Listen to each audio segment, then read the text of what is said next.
Welcome to the 2025 Australian Grand Prix, but in F1 24 where I am going to try and lap the 0% AI difficulty as many times as possible. So my specific goal for this video is to lap the AI exactly 6 times, and this is because the Australian Grand Prix lasts for 58 laps and 6 is obviously more than 10% of 58. Now the reason that 10% is so important is because in F1 if a driver does not complete 90% of a Grand Prix they are automatically disqualified. So basically I am trying to disqualify the entire F1 grid in this upcoming race.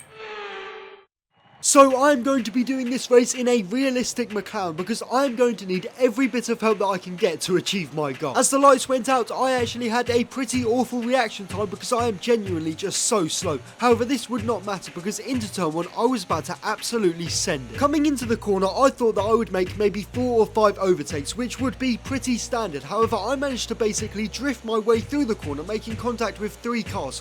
That did not matter though, as I was already into 11th position. Coming into turn 4, I had very minor contact with Carlos Sainz, but after going up the inside of him, Yuki Tsunoda and Fernando Alonso, I quickly forgot about that. And I was nowhere near finished in this first part of the lap. After this, I got up the inside of Lance Stroll, made 2 quick overtakes on a Red Bull and a Mercedes, and then got up the inside of Charles Leclerc into P4. Wow, that was pretty intense, but absolutely worth it because I had made these overtakes way faster than I thought that I would. Next up was George Russell, and going through the fast left and right flicking corners, I managed to get past the Brit. Now it was time to get into the lead of the race. Coming into turn 11, I knew that I would have to take a risk to make the double overtake, but it was a risk that I had to take as I needed to get into clean air. Fortunately, I did get past both drivers and I was now into first position. From now on for the whole race, I had one goal: drive as fast as humanly possible for the next 58 laps, and that is exactly what I was going to do. By the end of the first lap, I was already 2 seconds ahead of Max Verstappen, and this just kept on growing. Lap 2, I brought it to 12 seconds. Lap 3 was very similar, now 22 seconds.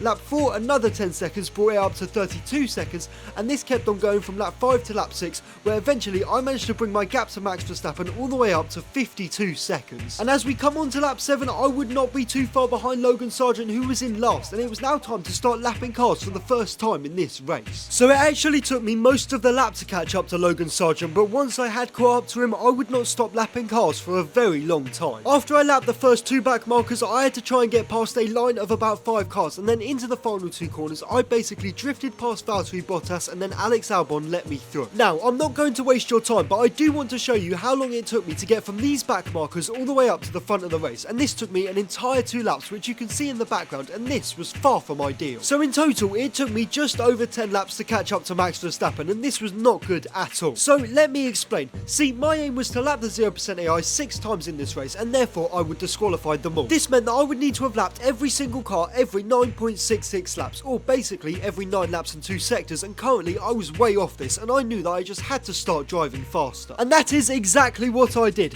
8 laps later, I had driven pretty cleanly, which meant that I was able to lap the entire field and Max Verstappen just before the end of lap 19, so I was on schedule to complete the challenge, but only just. And 3 laps later, it was time for my first pit stop of this race. However, first of all, I had to lap a few more back markers. Coming into turn 11, I was just completely unaware that I was approaching a 4-car train, and I completely outbroke myself going into the corner, which gave me front wing damage, and this was a disaster. See, as we speed up to the pit lane, this means that I obviously have to do a front wing change, and this is going to cost me an extra 5 seconds, which is about half of what I was gaining on Max Verstappen per lap. However, other than that, I had a clean pit stop, and after this, for the next 20 laps, it was all going to be about just lapping everyone as fast as possible. On lap 28, I genuinely thought that I was about to DNF, but I managed to avoid Alex Albon, and then I managed to lap Max Verstappen for the 3rd time. I was slightly behind schedule, but as we fade into lap 38, I was back on schedule because I managed to get around the outside of Max Verstappen for the 4th time in this Grand Prix. And then 2 laps later, I was about to do something quite literally just plain stupid. It's now time for my second pit stop in this race, and as you can see, I have not changed my pit stop setting for the change of the front wing, and well, as you can see, I've just changed my front wing again. This was really stupid because it cost me another 5 seconds, and this was something that I couldn't afford. And this was exactly why. Halfway through lap 48, I managed to lap Max Verstappen for the 5th time in this race. I now had exactly 10 laps to catch him once again, and this was where the whole race had come down to. By the way, I may have skipped over the past couple of laps basically for the storyline, and here is a few clips of me lapping back markers for the 6th time in this race officially. And therefore, in a full-length F1 race, they would be disqualified. Anyway, with 6 laps to go, I had now caught up to Carlos Sainz, who was in 10th place. I had now lapped half of the field between lap 45 and 52, and I had to now lap the faster 10 cars with 1 lap less. This was not going to be easy. However, the first 3 actually inside of the top 10 came on the exact same lap, which was such a blessing.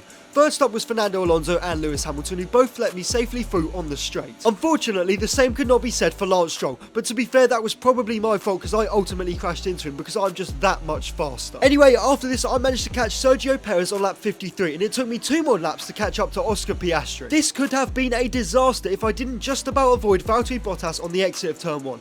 Moving on, I almost had my own crash with Oscar Piastri along the straight, but I avoided him, and now I had 3 cars with 3 laps to go. But you lot, I am not going to waste your time, but we are around 2 months away from F1 25 being released, and I have some very important news. I have spoken to someone at EA Sports, and they have said that I need 25,000 subscribers for early access to the new game. This means I need just under 6,000 subscribers before the game is released, so please subscribe as only 14% of you are right now, and back to the video. Thank you so much. And 2 out of the 3 cars that I needed to lap came on the exact same lap, lap 55, and this was a huge blessing. I managed to get past Charles Leclerc with ease. Unfortunately, I also had no issue with George Russell. This was it. I now had to just lap Max Verstappen once more in the next 2.5 laps, and as you can see by the track map, he was going along the main straight. This meant that I had to catch him within 2.5 laps faster than it takes him to do 2 laps. And this was the state of affairs on the final lap of this Grand Prix. I was about a corner behind Max, and I knew that this final lap was going to come down to the very last corner. And I'll be honest, not much actually happened in the first part of this final lap, so we'll quickly speed up until crunch time, and that would start at turn 9. Coming into this fast section, I was aware that I had 2 warnings in hand, and I did not think that I could catch Max at this point, so I thought that I'd have to take a free warning and get that much closer by corner cutting. However, that would not be the case, as my corner cutting gave me a double warning, and I now had a 3-second penalty. This was a disaster. Along with having to lap Max, I now had to gap him by 3 seconds by me reaching the finish line to have officially lapped him 6 times in this race. Going through turn 11, I had an exceptional run, and the same could be said about turn 12, and well, I'm just going to let this play out.